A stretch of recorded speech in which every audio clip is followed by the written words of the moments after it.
पंचायत चुनाव को जानबूझकर विलंब से कराने के पीछे सरकार की मंशा पर गंभीर सवाल उठाते हुए सुनील सिंह ने 8 मॉल एवेन्यू स्थित केंद्रीय कार्यालय में आयोजित प्रेस वार्ता के दौरान कहा कि ये देरी केवल प्रशासनिक कारणों से नहीं बल्कि एक सोची समझी राजनीतिक रणनीति का हिस्सा है। सुनील सिंह ने आगे कहा है कि मुंबई में म्यूनिसिपल कॉरपोरेशन में 3 साल से अधिक समय तक चुनाव नहीं कराए गए और हर साल 85,000 करोड़ रुपए से ज्यादा का बजट अफसरों के जरिए खर्च किया गया, जहां जनता के चुने हुए प्रतिनिधियों को पूरी तरह बाहर रखा गया। जब इतना बड़ा पैसा बिना जवाबदेही के खर्च होता है तो भ्रष्टाचार बढ़ता है और जनता को उसका हिसाब नहीं मिलता। अब वही मॉडल उत्तर प्रदेश में लागू करने की कोशिश हो रही है। पंचायत चुनाव टालो, प्रशासन बैठाओ और हजारों करोड़ रुपए के बजट पर सीधा नियंत्रण रखो। गांव की चुनी हुई सरकार को खत्म कर अफसरशाही के भरोसे व्यवस्था चलाना लोकतंत्र की जड़ों पर सीधा हमला है। जब जनता का प्रतिनिधि नहीं होगा तो जवाबदेही भी नहीं होगी और फैसले बंद कमरों में लिए जाएंगे। सरकार की रणनीति साफ है, चुनाव टालो, समय खरीदो और जनभावना को दबाओ। लेकिन लोकतंत्र में सत्ता जनता से मिलती है, अफसरों से नहीं। पंचायत व्यवस्था का उद्देश्य ही है कि गांव की आवाज सीधे शासन तक पहुंचे, लेकिन आज उसी व्यवस्था को कमजोर करने की कोशिश हो रही है। क्या सरकार जनता के बीच जाएगी या अफसरों के पीछे छिपेगी? लोकदल की मांग है कि पंचायत चुनाव तुरंत घोषित किए जाएं और गांव की सत्ता जनता को वापस दी जाए। सरकार को जमीनी स्तर पर अपनी कमजोर होती स्थिति का अंदाजा हो चुका है, इसलिए वो पंचायत चुनावों को टालकर समय हासिल करना चाहती है ताकि किसी तरह अपने पक्ष में माहौल बनाया जा सके। ये लोकतंत्र की मूल भावना के खिलाफ है। सुनील सिंह ने आरोप लगाया है, पंचायतें लोकतंत्र की सबसे बुनियादी इकाई होती है और समय पर चुनाव न कराना सीधे जनता के अधिकारों का हनन है। सुनील सिंह ने आरोप लगाया कि चुनावों में देरी के चलते गांवों में विकास कार्य ठप पड़ गए हैं। निर्वाचित जनप्रतिनिधियों के अभाव में प्रशासनिक तंत्र पूरी तरह हावी हो गया है, जिससे आम जनता की समस्याओं का समाधान समय पर नहीं हो पा रहा है। उन्होंने कहा कि सरकार जानबूझकर प्रशासनिक बहानों जैसे परिसीमन, आरक्षण या अन्य प्रक्रियाओं का सहारा लेकर चुनाव टाल रही है, जबकि इन प्रक्रियाओं को समय रहते पूरा किया जा सकता था। जी, आप समय समय पर किसानों के हित की बात के लिए आप मुद्दे उठाते हैं, तो आज किस मुद्दे पे आज आपने जो है कॉन्फ्रेंस रखी? देखिए, सबसे बड़ा मुद्दा है प्रदेश में कि पंचायतों का चुनाव नहीं हो रहा।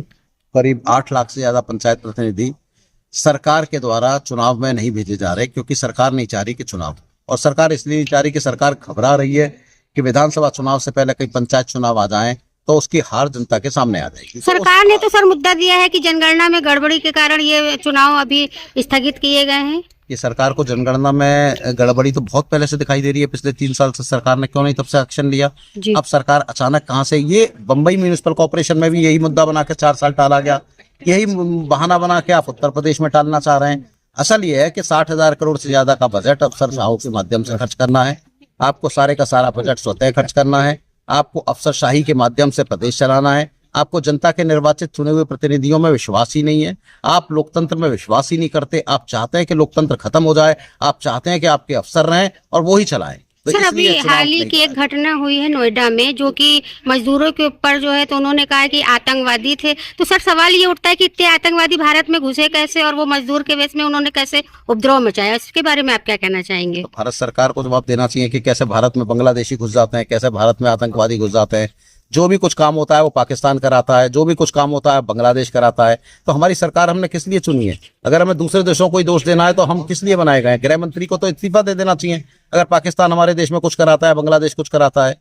तो ये एक ऐसी चीजें हैं जो सिर्फ अपने बहाने बनाकर अपना, एक तरह से कहते हैं, जनता को पाकिस्तान के नाम पे भड़काओ, जनता को बांग्लादेश के नाम पे भड़काओ और अपने जिम्मेदारियों से बचते रहो। जैसे कि मानदेय की बात करें तो राजस्थान में भी मानदेय ज्यादा है, और बात करें नोएडा की जो कि यूपी में आता है, लेकिन बात करें दिल्ली की जो कि थोड़ा से फासले पे, मानदेय में इतना तालमेल क्यों नहीं है सर? किस चीज के मानदेय की बात कर रहे हैं? जैसे मजदूरों के जो मानदेय है वो कम है नोएडा के मजदूरों का, जिसकी वजह से ये उपद्रव हुआ। बिल्कुल। और वो अभी तक सही कह रहे हैं सर, वो मजदूर अभी तक गायब हैं। उनका कहीं भी पता नहीं लग रहा है कि वो है कहाँ। उनके परिवारजन पुलिस से पूछते तो वो नकार रही है, सरकार से पूछ रहे तो नकार रही है। आज इतने दिन होने को आया है और 1 मई को मजदूर दिवस है और फिर भी मजदूर परेशान है।